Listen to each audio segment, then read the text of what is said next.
Hello. Today, we are going to be reviewing children's toothbrushing technique.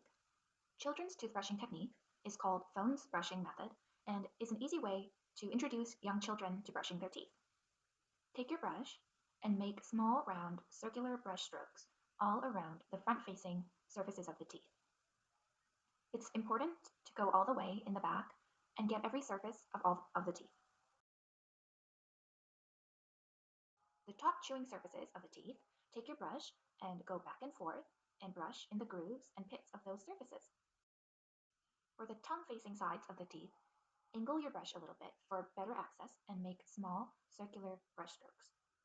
Last but not least, go over the tongue a few times and brush the tongue. You should brush for at least 2 minutes, a long enough time so that you're not missing any teeth. Thank you for watching.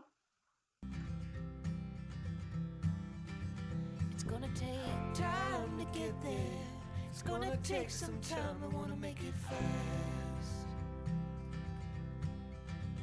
It's gonna take time to get there. It's gonna take some time. You wanna make it last.